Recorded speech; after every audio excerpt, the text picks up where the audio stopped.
Hello dear students, स्वागत है आपका आपके अपने यूट्यूब चैनल अध्ययन सेतु एकेडमी में। दोस्तों, आज की वीडियो में हम बात करने वाले हैं फॉरेस्ट के बारे में। फॉरेस्ट से रिलेटेड जो भी इम्पोर्टेंट इंडेक्स या रिपोर्ट पब्लिश की जाती है वर्ल्ड वाइड या नेशन वाइज, उसके अलावा जो भी इंडियन फॉरेस्ट एक्ट या फॉरेस्ट पॉलिसी है उन पे हम डिस्कस करेंगे। और सबसे इम्पोर्टेंट, भारत में कौन कौन से रिसर्च इंस्टीट्यूशंस हैं और रिसर्च सेंटर्स हैं फॉरेस्ट से रिलेटेड, वो हम यहाँ पे डिस्कस करेंगे।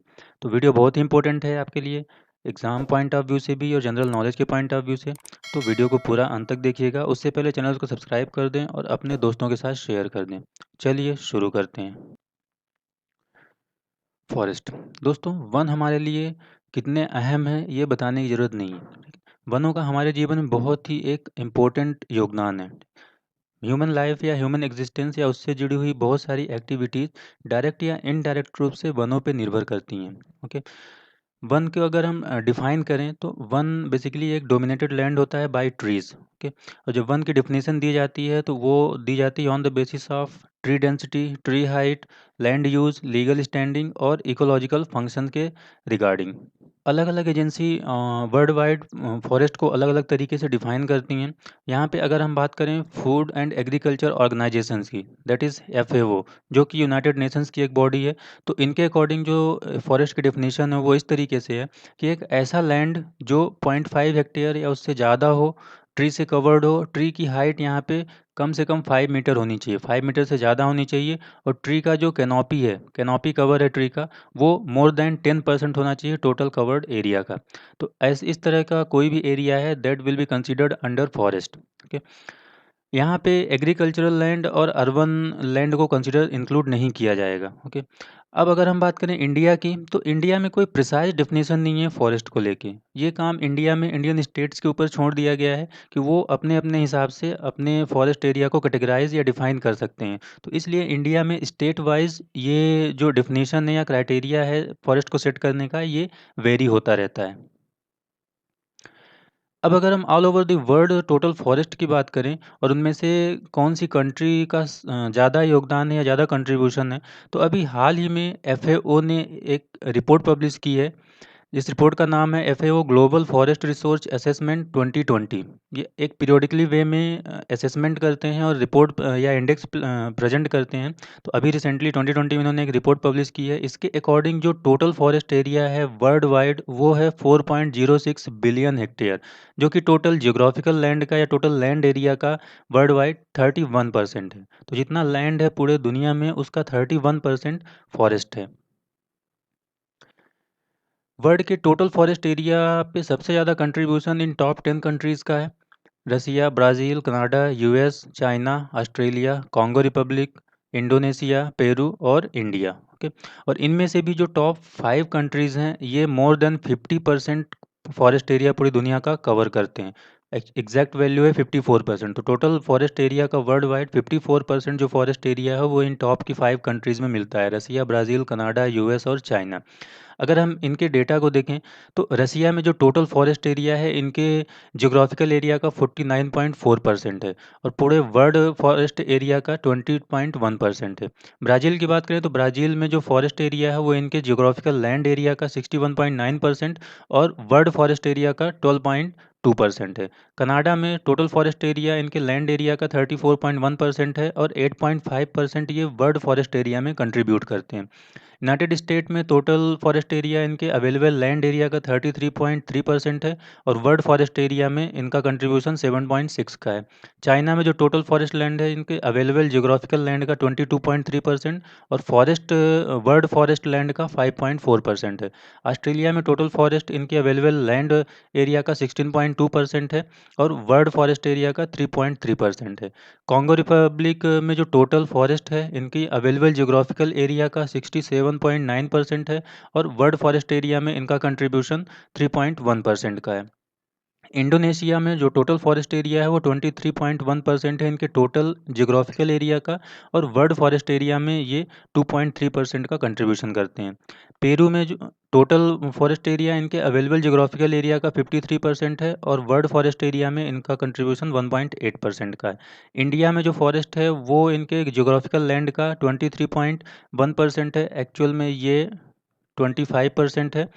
और टोटल वर्ल्ड फॉरेस्ट एरिया में इंडिया के फॉरेस्ट एरिया 1.8% गवर्न करते हैं। तो ये रिपोर्ट पेश की गई है FAO के द्वारा 2020 में। अब अगर हम इंडिया की बात करें तो इंडिया में फॉरेस्ट से रिलेटेड जो भी स्टडी है, जो भी रिपोर्ट पब्लिश की जाती है, वो पब्लिश की जाती है by FSI, forest survey of India. और ये एक पीरियोडिकली वे में रिपोर्ट पब्लिश करते हैं with respect to various studies या various parameter of forest. Forest से रिलेटेड जो भी पैरामीटर्स हैं, जो जो भी चीज़ें उससे जुड़ी हुई हैं, जिन पे रिपोर्ट पब्लिश की जाती है, वो सारी रिपोर्ट FSI पब्लिश करता है एक पीरियोडिक वे में। बेसिकली ये 2-2 साल में FSI रिपोर्ट रिलीज़ करता है। तो अभी जो रिसेंट हाल ही में इनकी रिपोर्ट आई है, ये है FSI 2019। तो according to the FSI 2019, India में टोटल जो फॉरेस्ट कवर है वो है 7,12,249 स्क्वायर किलोमीटर, जो कि टोटल ज्योग्राफिकल एरिया का 21.67% है। लेकिन अगर टोटल फॉरेस्ट एरिया और टोटल ट्री कवर को इंक्लूड कर लें तो ये एरिया हो जाता है 8,07,276 स्क्वायर किलोमीटर, और टोटल ज्योग्राफिकल लैंड का, ज्योग्राफिकल एरिया का ये 24.56% हो जाता है। तो बेसिकली अगर हम केवल फॉरेस्ट कवर की बात करें तो फॉरेस्ट की एक जो बाउंड्री है उसके अंदर जो एरिया होता है, और जो ट्री कवर है, ट्री मतलब ट्री के द्वारा कितना एरिया कवर किया गया है। तो हो सकता है ट्री फॉरेस्ट बाउंड्री से भी थोड़ा एक्सटेंड कर जाएं, बाहर निकल जाएं। एक्चुअल में जो ट्री की कैनोपी होती है, सपोज ये ट्री है और ट्री की जो डाल या पत्तियां वगैरह वो एक्सपांड कर रही हैं, तो ये जो पूरा एरिया कवर किया जा रहा है ट्री के थ्रू, ये ट्री की कैनोपी है। तो हो सकता है वो बाउंड्री से बाहर भी निकल जाए। तो इस तरीके का जो एरिया है वो लगभग टोटल जियोग्राफिकल एरिया का 2.4 या 2.5% है। इस तरीके से टोटल जो एरिया है फॉरेस्ट और ट्री कवर के अंडर वो हो जाता है 24.56। इंडिया में टोटल फॉरेस्ट जो है उसमें सबसे ज़्यादा कंट्रीब्यूशन इन टॉप 5 स्टेट्स का है, जिनमें मध्य प्रदेश, अरुणाचल प्रदेश, छत्तीसगढ़, उड़ीसा और महाराष्ट्र हैं। तो सबसे ज़्यादा वन इन 5 राज्यों में पाए जाते हैं, जिनमें से टॉप पे है मध्य प्रदेश। मध्य प्रदेश में total 77,482 square kilometre forest area है, जो कि टोटल स्टेट लैंड का 25.14% है। और इंडिया की फॉरेस्ट लैंड में इनका कंट्रीब्यूशन 10.88% का है। जो टोटल इंडियन में फॉरेस्ट लैंड है उसका 10.88% फॉरेस्ट MP में पाया जाता है, मध्य प्रदेश में पाया जाता है। सेकंड नंबर पे अरुणाचल प्रदेश आता है, जहाँ पे 66,688 स्क्वायर किलोमीटर का फॉरेस्ट एरिया है, जो कि इनके जियोग्राफिकल एरिया का 79.63% और इंडियन फॉरेस्ट लैंड का 9.36% है। थर्ड नंबर पे छत्तीसगढ़ आता है, जहाँ पे 55,611 स्क्वायर किलोमीटर फॉरेस्ट है, जो कि इनके जियोग्राफिकल एरिया का 41.13% और इंडियन फॉरेस्ट एरिया का 7.81% है। फोर्थ नंबर पे उड़ीसा, टोटल फॉरेस्ट एरिया यहाँ पे 51,619 है square kilometre. Total geographical area का 33.15% है स्टेट की, और इंडियन फॉरेस्ट एरिया का 7.24% उड़ीसा में मिलता है। उसके बाद फिफ्थ नंबर पे महाराष्ट्र आता है, जहाँ पे total forest area 50,778 square kilometre है, जो कि महाराष्ट्र की जियोग्राफिकल एरिया का 16.50% है, और इंडिया के फॉरेस्ट लैंड का 7.13% महाराष्ट्र में मिलता है। अब अगर हम इम्पोर्टेंस की बात करें फॉरेस्ट की, तो फॉरेस्ट हमारे लिए बहुत ही ज़्यादा इम्पोर्टेंट है। ओके, फॉरेस्ट हमारी बेसिक नीड्स से लेके हमारी जो भी ज़रूरतें हैं वो सभी को फुलफ़िल करते हैं। जैसे कि सांस में लेने वाली हवा से लेके जो हम वुड यूज़ करते हैं वो सब हमें फॉरेस्ट से मिलता है। हमारी बहुत सारी इंडस्ट्रीज जो है डायरेक्टली और इनडायरेक्टली तरीके से फॉरेस्ट पे डिपेंड करती हैं, चाहे वो वुडन टाइप की इंडस्ट्री हो या नॉन वुडन इंडस्ट्री हो। उसके साथ ही साथ जो भी हमारा नेचर नेचर का इकोसिस्टम है उसको मेंटेन करने में फॉरेस्ट का एक बहुत बड़ा योगदान होता है। और जो भी जीव जंतु या जानवर हैं उनके लिए हैबिटेट्स या आवास का काम भी फॉरेस्ट करते हैं। इसके साथ ही साथ फॉरेस्ट जो भी वाटर शेड एरिया है हमारा उसको प्रोटेक्ट करते हैं और सॉइल इरोजन को प्रिवेंट करते हैं, और साथ ही साथ जो क्लाइमेट चेंज है उसको भी कम करते हैं, उसको भी मिटिगेट करते हैं।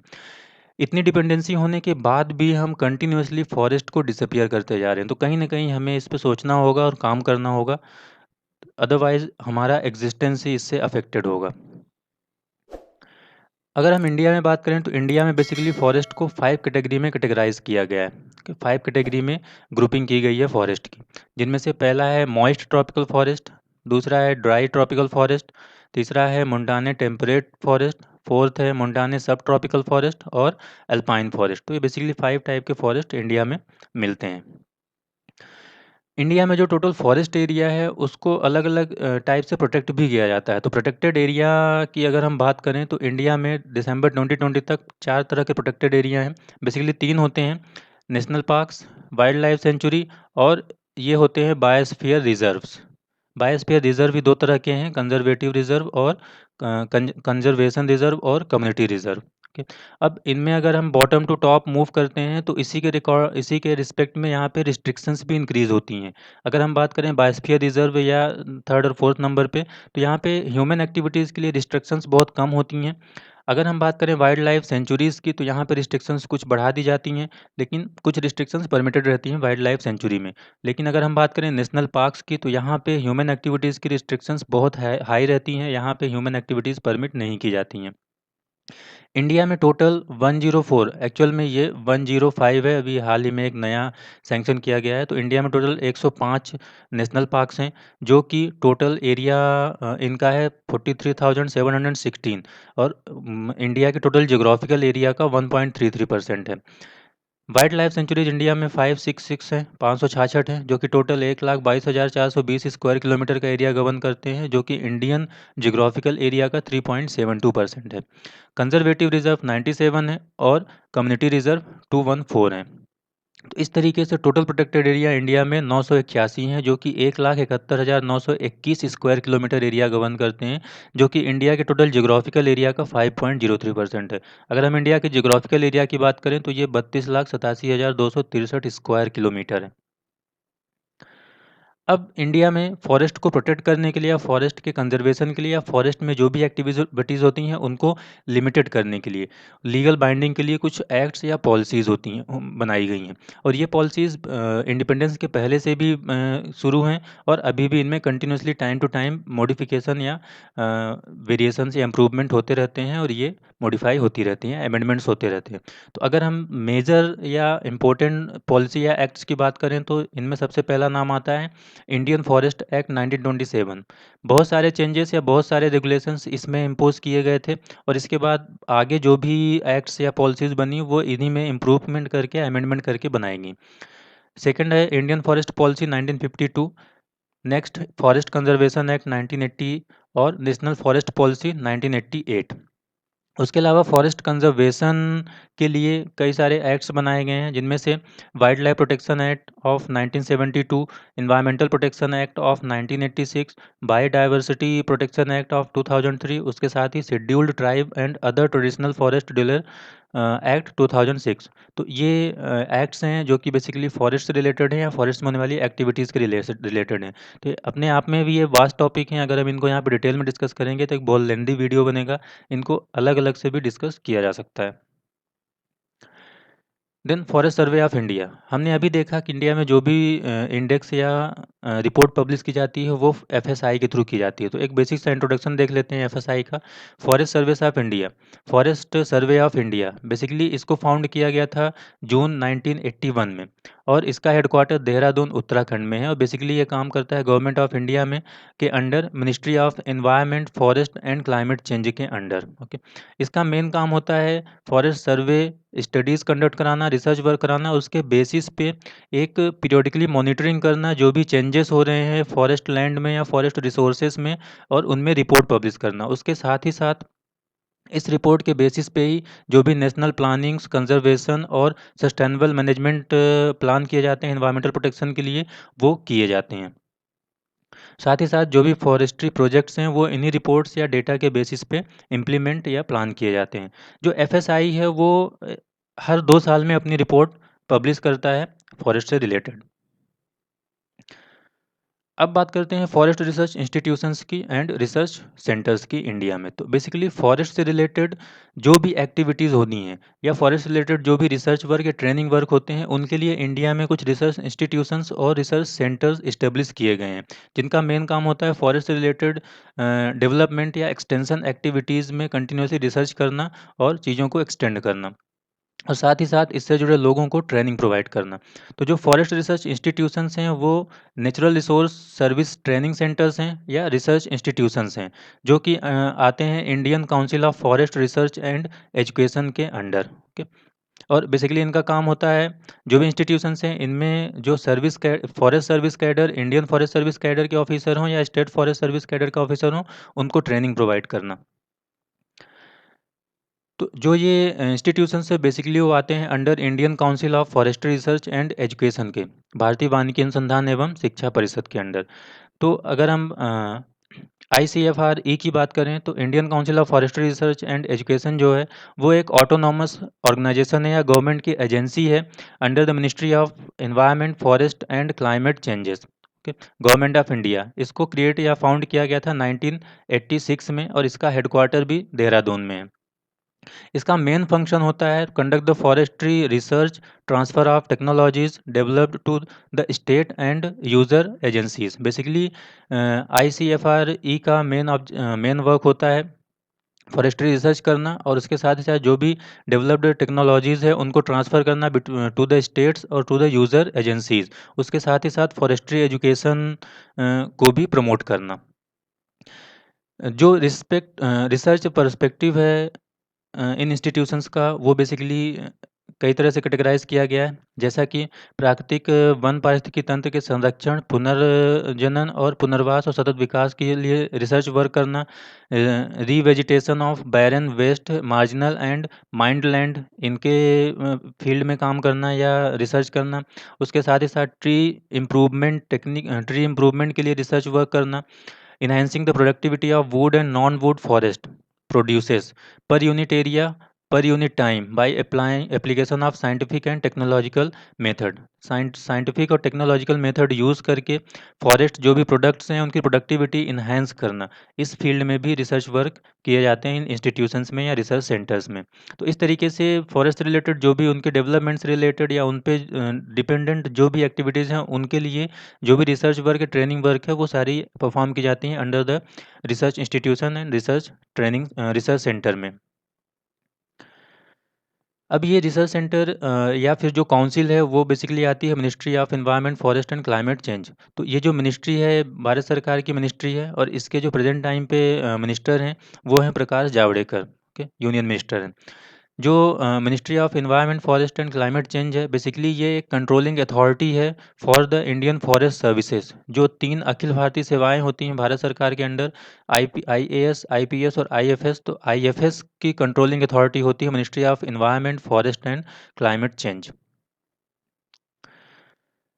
Indian council of forest research and education के अंडर 9 रिसर्च इंस्टीट्यूशंस और 4 एडवांस रिसर्च सेंटर्स हैं जो कि अपने अपने जियोग्राफिकल रीजन में नीड के अकॉर्डिंग ट्रेनिंग और रिसर्च वर्क परफॉर्म करते हैं। अगर हम बात करें रिसर्च इंस्टीट्यूशंस की तो रिसर्च इंस्टीट्यूशंस बेसिकली 9 हैं, जिनमें से पहला है फॉरेस्ट रिसर्च इंस्टीट्यूशन FRI, जो कि 1906 में इस्टेब्लिश किया गया था देहरादून में और इसके अंदर पंजाब, हरियाणा, चंडीगढ़, दिल्ली, यूपी और उत्तराखंड के जुरिडिक्शन आते हैं। सेकंड नंबर पे है institute of would science and technology, IWST is acronym, और इसे 1938 में इस्टेब्लिश किया गया था बेंगलोर में, और ये कर्नाटका, तेलंगाना, आंध्र प्रदेश और गोवा का जुरिडिक्शन देखते हैं। थर्ड है Himalayan forest research institutions HFRI, जो कि 1977 में इस्टेब्लिश किया गया था शिमला में, और इनके अंडर हिमाचल प्रदेश, जम्मू और कश्मीर का जुरिडिक्शन आता है।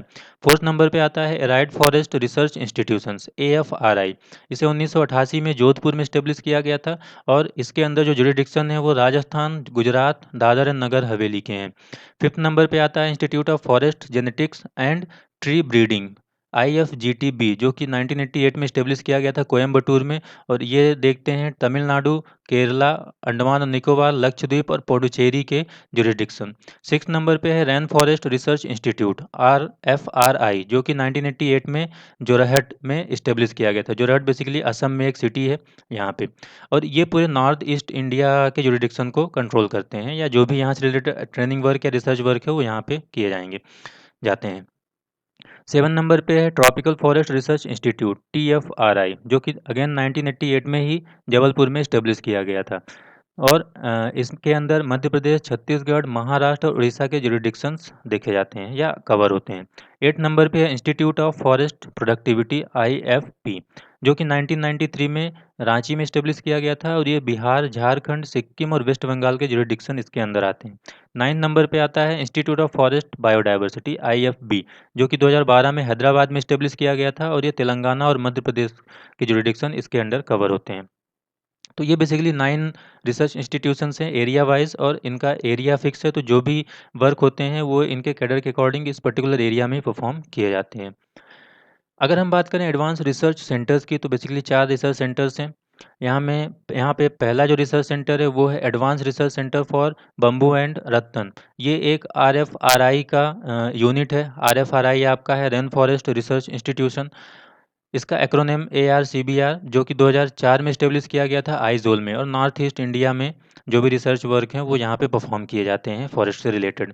सेकंड नंबर पे है centre for forestry research and human resource development. ये tropical forest research institution TFRI का एक सेटेलाइट सेंटर है। इसको 1995 में इस्टेब्लिश किया गया था छिंदवाड़ा में, और ये मध्य प्रदेश, छत्तीसगढ़, महाराष्ट्र और उड़ीसा के जुरिडिक्शन को कवर करता है। थर्ड नंबर पे है centre for social forestry and eco rehabilitation, और इसको इस्टेब्लिश किया गया था 1992 में इलाहाबाद में। इसमें eastern UP, north Bihar, Vindhya range cover होते हैं। फोर्थ नंबर पे है centre for forest based livelihood and extension, जो कि 2013 में इस्टेब्लिश किया गया है अगरतला में। ओके, और ये त्रिपुरा का जुरिडिक्शन कवर करता है।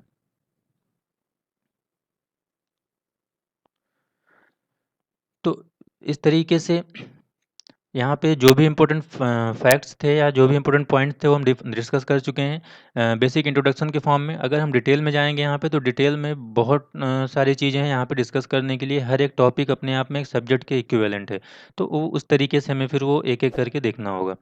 तो आई होप आपको ये लेक्चर पसंद आया होगा और कुछ जानने को मिला होगा।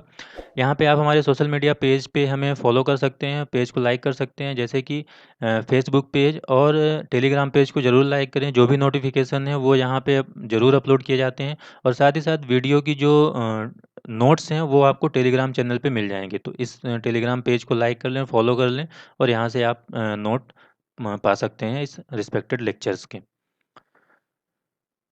Thanks for watching.